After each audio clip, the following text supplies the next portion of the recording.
মুকুৱাটো বেছি অভিনয় কৰিছে চিয়াঙকো অভিনয় কৰাইছে কি চৰিত্ৰ এইবাৰ চিয়াং এটা খুব ক্ৰুচিয়েল কেৰেক্টাৰ কৰিছে তাৰ ভইচ নাই শব্দ নাই তাৰ সি নিশব্দ কিন্তু সি এটা বিদ্ৰোহী মোৰ লগত সমাজৰ বিৰুদ্ধে গোটেই ছিষ্টেমৰ বিৰুদ্ধে মোৰ লগত সিও বিদ্ৰোহ কৰিছে গতিকে চিয়াঙক তেনেকৈ দেখিব আৰু বহুতে সুধিছে যে সি ইয়াত ট্ৰেইন কৰিছে নেকি নহয় কোনো ট্ৰেইন ডগ নহয় খালি ইমান ভাল পায় মোৰ লগত থাকে মই যিটো কয় সেইটো কৰে আৰু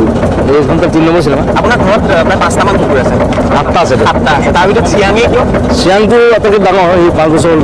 আৰু সি বয়োজ্যেষ্ঠ মোৰ ইমান বয়স তাৰ ইমানে বয়স আছিলে কুকুৰৰ মানে আধা হয়তো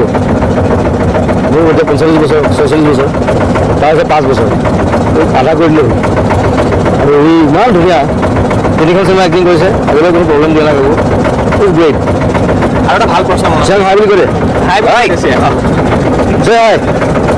আৰু এটা ভাল প্ৰশ্ন মনত পৰিছে জুবিন গাৰ্গৰ লগত যিসকল থাকে সেয়া কুকুৰেই হওক বা আন জীৱ জন্তুৱেই হওক জুবিন গাৰ্গৰ নিচিনা বিদ্ৰোহী হৈ পৰে বা জুবিন গাৰ্গৰ নিচিনা হ'বলৈ আৰম্ভ কৰে আপোনাৰ কাষতে বহি থকা এজন মানুহ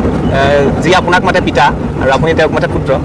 ৰাহুল গৌতম গতিকে পিতা পুত্ৰও তেনেকুৱা পৰ্যায়লৈ গৈ আছে নেকি আচলতে আপোনাৰ লগত থকা সকলো বিদ্ৰোহী হৈ গৈ আছে নেকি সেইটো বিদ্ৰোহী হয় সি সৰুৰ পৰা বিদ্ৰোহী নাই একেধৰণৰ বস্তু সেইকাৰণে মই সৰুৰ পৰা জুবিন বুলি মাতে আজিকালি মানুহে পিতা বুলি মাতে সেইটো বেলেগ কথা আৰু সৰুৰ পৰা মোক জুবিন বুলিয়ে মাতে এই জুবিন এনেকৈ মাতে সি একদম সৰুৰ পৰা মই পাইছোঁতো চ' হি ইজ লাইক দেট আৰু বিদ্ৰোহী মনোভাৱটো থাকিব লাগিব বিদ্ৰোহী নহ'লে আকাশ চাকাশ চব বেলেগ হৈ যাব কিন্তু বিদ্ৰোহ লাগিব আকাশ গছ চব বেলেগ হৈ যাব বিদ্ৰোহটো আমাৰ নিজৰ বস্তু একদম নেচাৰেল বস্তু এটা ভিতৰৰ পৰা অহা বস্তু যিটো বস্তু বেয়া আমি বিদ্ৰোহ কৰিব লাগিব নহ'লে আমি কেনেকৈ জীয়াই থাকিম বিদ্ৰোহ নকৰাটোহে আৰ্টিফিচিয়েল ন আজিকালি নকৰে মানে হ'ব আৰু চলি আছে চলি থাকক সকলোৰে মনবোৰ চবে তেনেকৈ জীয়াই থাকিব বিচাৰে তেনেকৈ নহয় নহয় তেনেকৈ নহয় যিটো বস্তু বেয়া আমি মাত মাতিব লাগিব অসমীয়াৰ কাৰণে মাত নামাতে অতি ডাঙৰ কথা সেইটো কোনেও নামাতে ক'ত মাত ক'তো নাই আমাৰ ইয়াত তাতো প্ৰেচিডেণ্ট আমেৰিকাৰ নিচিনা শিক্ষিত দেশত যদি প্ৰেচিডেণ্ট ডনাল্ড ট্ৰাম্পৰ নিচিনা মানুহ হয়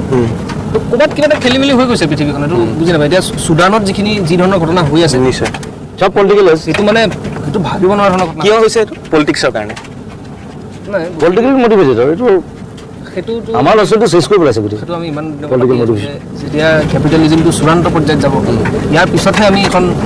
ষ্টেটলেছ আৰু ক্লাছলেছ ছ'চাইটি এখনলৈ আমি আগবাঢ়িম এইটো আমি একেবাৰে চূড়ান্ত পৰ্যায়ত আহি পাইছোঁ এতিয়াও পোৱা নাই আৰু ইয়াতকৈ বেছি আমি ভুগিবলৈ আছে আৰু যদি সেই ধৰণে বুঢ়া হৈ যাম চাগে